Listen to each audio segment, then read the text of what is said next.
Hello hi friends, welcome back to our channel.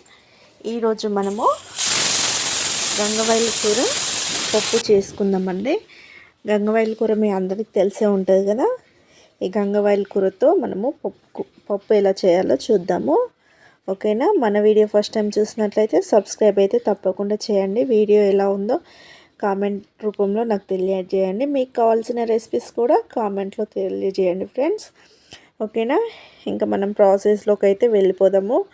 టమాటాలు, గంగవల్లి కూర, పచ్చిమిరపకాయలు, ఉల్లిగడ్డలు, కందిపప్పుతో మనము గంగవల్లి కూర చేసుకుందాము. మా సైడ్ అయితే గంగవల్లి కూరనే అంటారు. మరి మీ సైడ్ ఎలా అంటారో కామెంట్ చేయండి. ముందుగా మనము 2 సార్లు శుభ్రంగా కందిపప్పునైతే కడుక్కోవాలండి. 1 కప్పు కందిపప్పు అయితే తీసుకున్నాను.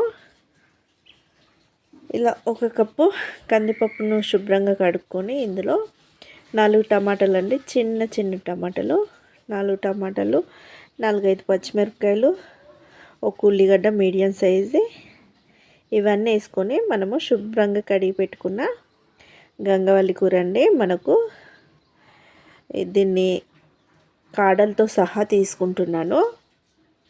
ఇలా కాడలతో సహా నైతే చిన్నగా కట్ చేసుకొని ఈ కుక్కర్లోకి అయితే తీసుకుంటున్నాను. ఓకేనా. ఒక 10 రూపాయలు అయితే సరిపోయింది. 10 రూపాయల గంగవల్లి కూరని అయితే తీసుకున్నాను. ఇందులో కాస్తంత పసుపు, 1/2 టేబుల్ స్పూన్ పసుపు, రుచికి సరిపడు కారపొడి. ఇందులో 1 కప్పు కందిపప్పుకి 4 కప్పులు వాటర్ పోసి అయితే నేనైతే ఉడికించుకుంటున్నాను. చూడండి, కొలతలతో పాటు అయితే మీకైతే చూపెడుతున్నాను. ఇలా 4 కప్పులు అయితే మనకు పప్పు, గంగవల్లి కూర, టమాటాలు, ఉల్లిగడ్డలు ఇవన్నీ బాగా ఉడుకుతాయండి.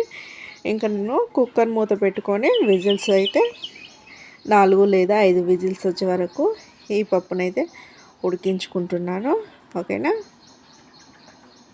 స్టవ్ని మీడియం ఫ్లేమ్లో పెట్టి పప్పునైతే ఉడికించుకోవాలి.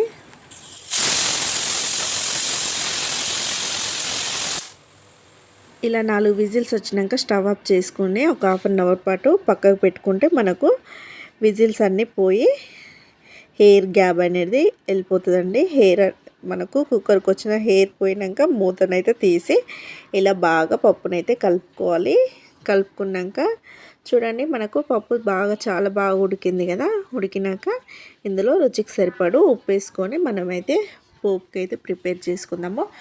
ఇంకో టీ గ్లాస్ అని మట్టుకు వాటర్ అయితే తీసుకున్నాను. ఇంకా 7-8 వెల్లుల్లి రెబ్బలు పొట్టు తీసినవి చిన్నగా కొంచెం దంచుకొని ఇంకా అయితే పోపు అయితే చేసుకుంటున్నాను. ముందుగా స్టవ్ వెలిగించుకోవాలి. స్టవ్ వెలిగించుకున్నాక ఒక బాండ్లీ పెట్టుకొని దీంట్లో 2 టేబుల్ స్పూన్ నూనె వేడి చేసుకోవాలండి. నూనె వేడాక 3 ఎండుమిరపకాయలు, 1/2 టేబుల్ స్పూన్ జీలకర్ర, అలాగే మనం కచ్చాపచ్చ దంచుకున్న వెల్లుల్లి రెబ్బలు వేసుకొని ఇలా ఒక 2-3 నిమిషాలు ఉడికించుకోవాలి. ఇవి గోల్డెన్ బ్రౌన్ కలర్ వచ్చినాక దీంట్లో 2 రెమ్మలు కరివేపాకు వేసుకొని చిటికెడంత పసుపు వేసుకొని ఇంకా మనము ముందుగా ఉడికించి పక్కకు పెట్టుకున్నాం కదా, బాగా కలిపి పెట్టుకున్నాం కదా, ఆ పప్పుని గంగవల్లి పప్పుని ఇందులో వేసుకోవాలి. మనకు గంగవల్లి కూరతో పప్పు అయితే రెడీ అయింది. ఓకేనా. దీన్ని హై ఫ్లేమ్లో ఒక 2-3 నిమిషాలు ఉడికించుకుంటే సరిపోతుందండి. చూడండి, కిందికి మీదికి మసలేటప్పుడు మనమైతే కొంచెం అంతా కొత్తిమీర వేసుకొని ఇంకా స్టవ్ ఆఫ్ చేసుకుంటే ఎంతో రుచికరమైన, చూడండి మనకు మూత పెట్టి అయితే ఉడికించుకుంటున్నాను. ఒక 2-3 నిమిషాల తర్వాతకి మనకు పప్పు అనేది బాగా ఉడుకుతుంది కదా. ఇప్పుడు మనము కొంచెం అంతా కొత్తిమీర వేసుకొని స్టవ్ ఆఫ్ చేసుకున్నాం. కొంచెం అంతా కొత్తిమీర వేసుకొని స్టవ్ ఆఫ్ చేసుకుంటే మనకు గంగవల్లి పప్పు కూర రెడీ అయినట్లే ఫ్రెండ్స్. ఓకేనా. ఈ వీడియో కనుక మీకు నచ్చినట్లయితే లైక్ చేయండి, షేర్ చేయండి, కామెంట్ చేయండి. ప్లీజ్ సబ్స్క్రైబ్ చేయండి. కామెంట్ అయితే